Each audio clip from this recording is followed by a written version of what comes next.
मसीह में मेरे प्रियो, आज के मनन में आप सभी का मैं पुनः स्वागत करता हूं और आज हम मनन के लिए निकालेंगे इब्रानियों की पत्री उसका 11वां अध्याय और पहला पद।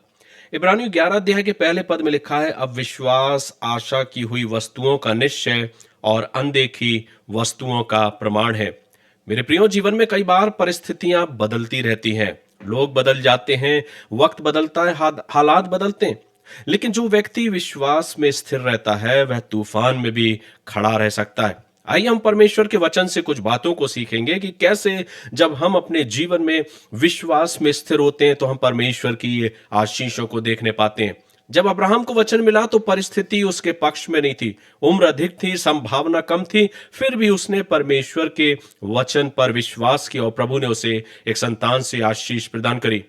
हम दानियल के बारे में जानते हैं, जब दानियल को सिंहों की मान में डाला गया तो उससे प्रार्थना करना बंद नहीं किया।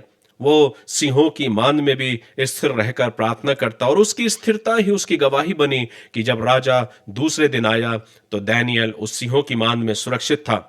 आज का संदेश यह है कि विश्वास भावनाओं पर नहीं होता, जैसा कि आज की दुनिया में हम देखते हैं, आज के लोगों के जीवन में हम देखते हैं कि कई बार विश्वास हमारी भावनाओं के द्वारा होता है, लेकिन परमेश्वर के वचन पर जो स्थिर रहता है वो परमेश्वर के वचन के द्वारा अपने विश्वास में भी स्थिर रहता है। इसलिए मेरे प्रियो, जब हम परमेश्वर के करीब जाते हैं, अपनी प्रार्थनाओं को रखते हैं और यदि उत्तर हमें देर से मिल रहा है तो अपने जीवन में घबराने की आवश्यकता नहीं। बेशक परमेश्वर देर कर सकता है, पर वह अपने वायदे को आपके और मेरे जीवन से कभी नहीं तोड़ता। इसलिए आज के इस वचन के द्वारा प्रभु मुझे और आपको यह आशीष प्रदान करे कि परमेश्वर की हर एक उन आशीषों को अपने जीवन में पाने पाए और हर एक परिस्थिति में हम अपने आप को स्थिर रखने वाले हो सकें।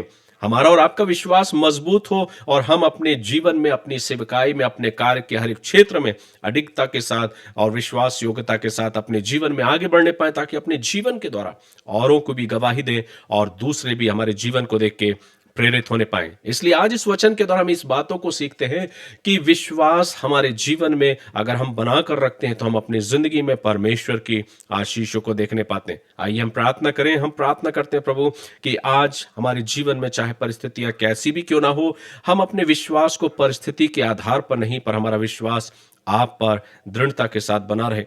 प्रभु, तेरा वचन हमारी जिंदगी में और अधिक प्रभाव की रीति से हमारे जीवनों को सिखाने वाला हो और हम विश्वास में निरंतर आगे बढ़ने वाले हो सके।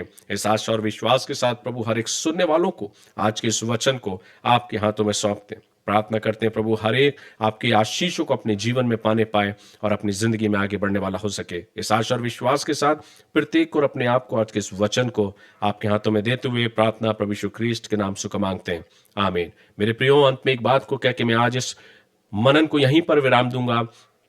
स्मरण रखिए कि जब हम विश्वास में स्थिर होते हैं तो वहीं पर हम और आप अपने जीवन में विजय को हासिल करते हैं। इसलिए आवश्यक है कि हम परमेश्वर के वचन में यूं ही आगे बढ़ते जाएं। अगर आपने आज इस वचन के द्वारा आशीष को पाया है तो अपने लोगों के साथ जरूर शेयर करें, ताकि लोग भी अपने इस वचन के द्वारा आशीष को पाने पाए। God bless you.